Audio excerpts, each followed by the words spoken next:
futebol na capital mineira e região metropolitana.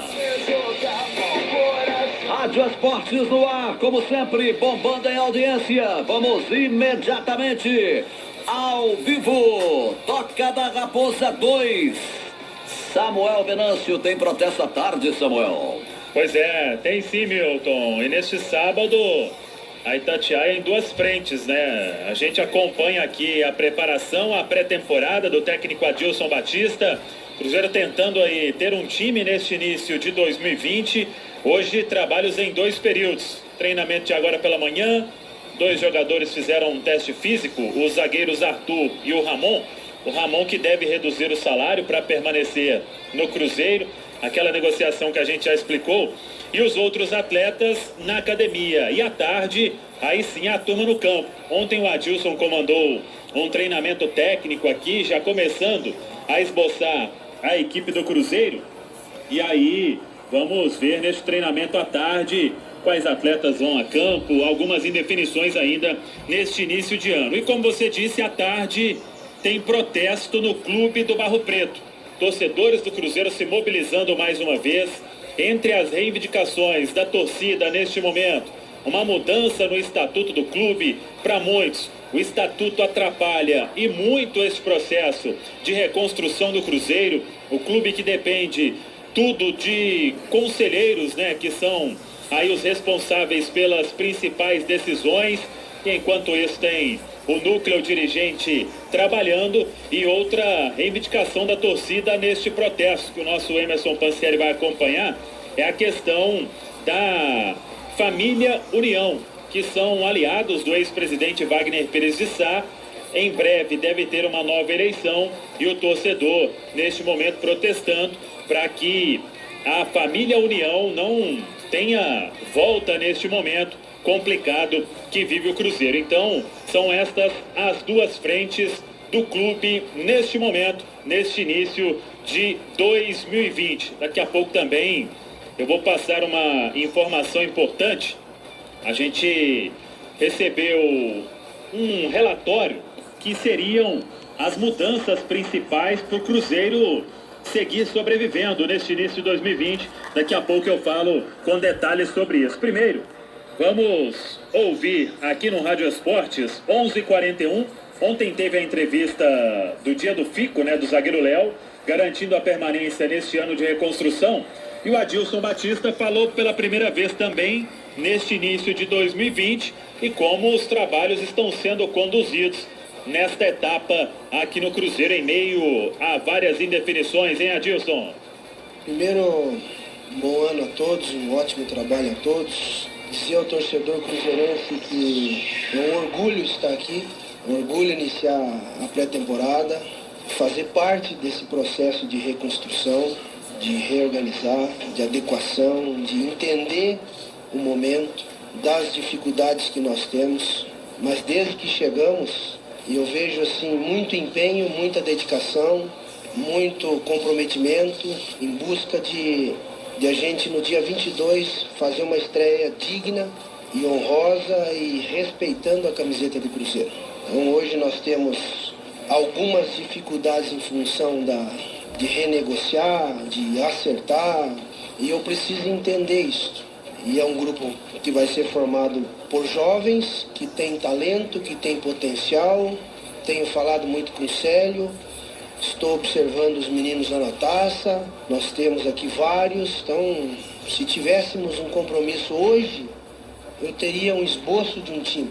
Eu estou bem consciente em relação a isso e tranquilo, que nós vamos fazer daquilo que o torcedor espera, um Cruzeiro forte, um Cruzeiro respeitado, que vai jogar futebol e que eu tenho absoluta certeza que o torcedor vai ser o 12º jogador nesse momento. Ele vai nos ajudar. Quais são as suas principais preocupações neste momento em relação a essa questão de que é algo que está projetado, o time será formado por jovens, mas ao mesmo tempo exige esse amadurecimento concreto? O crescimento do Kaká terá a importância do Léo. O crescimento do Jonatas ou do Paulo lá dos juniores ou do Arthur com o Manuel.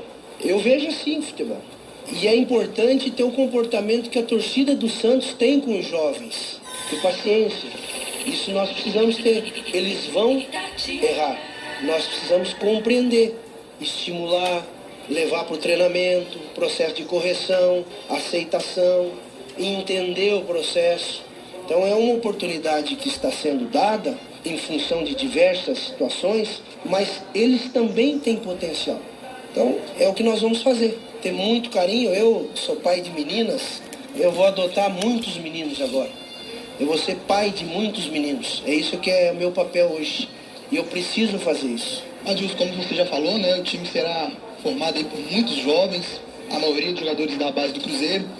Dos jogadores que estão disputando a Copa São Paulo hoje, você já tem alguns nomes que estão para subir? Já, bons nomes. O importante é você deixar os meninos lá trabalhando.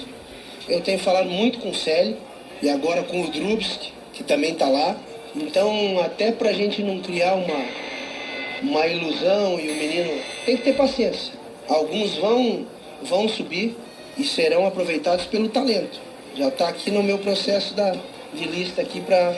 A gente espera que seja até o dia 25, né, que eles estejam na final. Aí nós temos esses 2 jogos do Mineiro.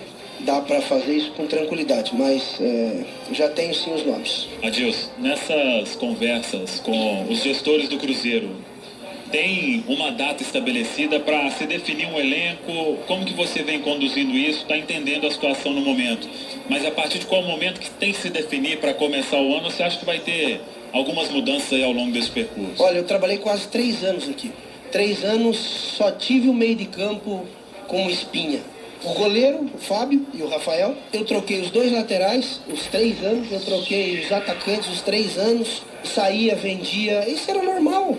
Então eu não posso cobrar uma data. Tá aí o Osimar, tá lá o Bené, tá lá o Conselho. Eu preciso entender.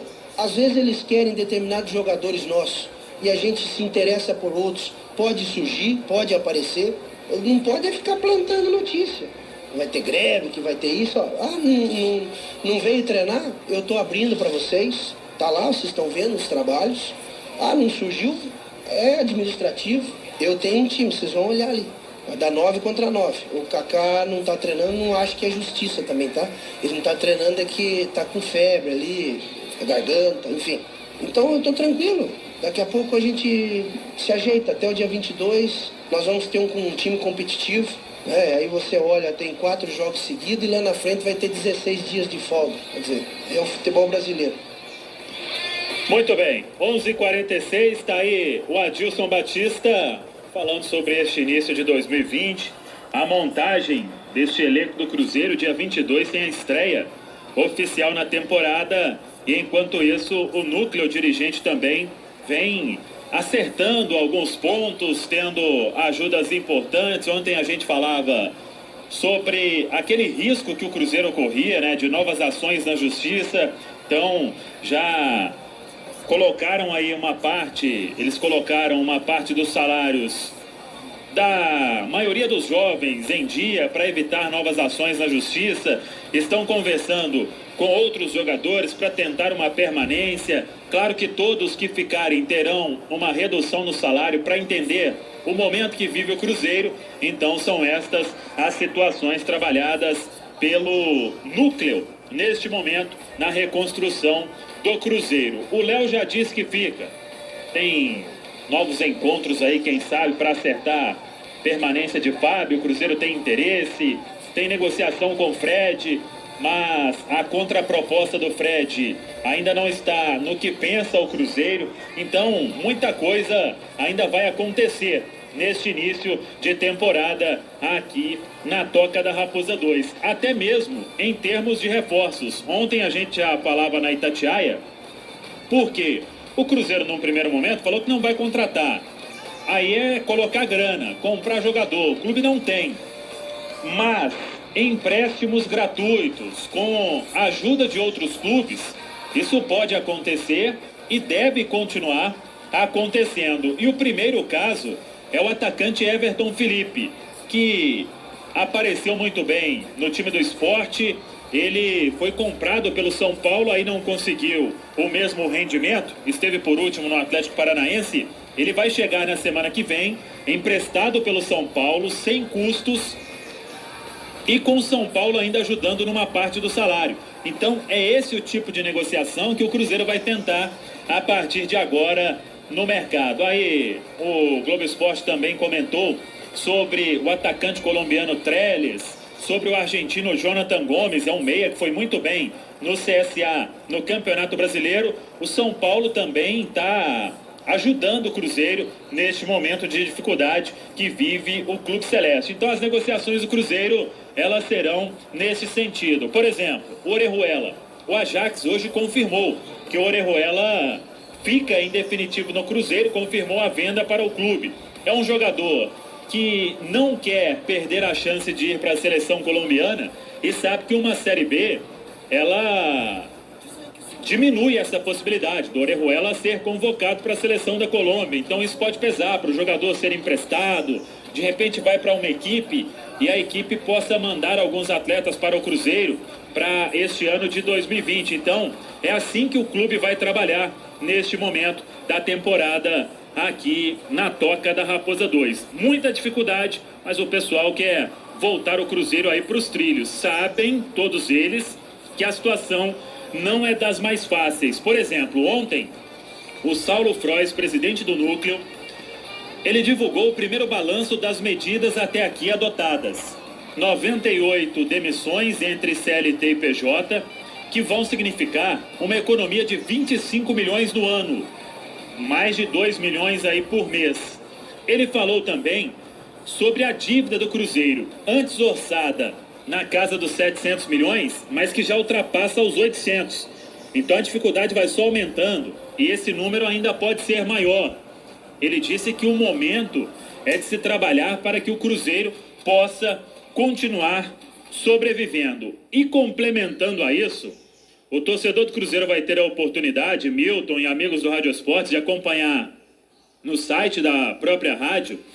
A gente teve acesso a um relatório e este relatório foi apresentado durante o tempo em que o Vitório Medioli, ele foi o CEO do Cruzeiro aí por 15 dias. Então, ele nesta condição, é a informação que a gente recebeu, traçou um relatório de tudo que precisa ser feito no Cruzeiro neste momento e com recomendações importantes, medidas imediatas. Este relatório, a informação é que ele foi entregue, está com este núcleo e algumas medidas vão sendo tomadas, outras precisariam aí de uma autonomia maior e até por isso o Vitória, ele acabou saindo, o Pedro Lourenço, que não é mais o gestor do futebol, mas continua ajudando. Então há muito empecilho, muita barreira quanto a estatuto, quanto a conselheiros, quanto à briga política. Por exemplo, dentre estas recomendações de medidas imediatas, finalizar a auditoria da BDO de 2018 e 2019, contratar uma empresa para investigar e responsabilizar criminalmente tudo aquilo que aconteceu, contratar a Ernest Young nos moldes do Botafogo para conduzir o projeto de clube-empresa, auditar todos os contratos. Tem uma aqui também que fala sobre regularizar e disponibilizar para venda os imóveis Barro Preto, Toca 1, Campestre 2, oferecendo-os a garantia de quitação de 300 milhões de dívidas para manter a Toca 2, a Campestre 1 e a sede Timbiras. Enfim, é uma série de recomendações, de medidas imediatas para salvar o Cruzeiro neste momento. Então, o trabalho está começando e ele vai continuar. O processo não é simples e são estas as dificuldades que o Cruzeiro vai encontrando para o clube se reconstruir. Daqui a pouco, Milton, a gente volta falando mais do time azul aqui no Rádio Esportes. Inteiramente passado a limpo pelo repórter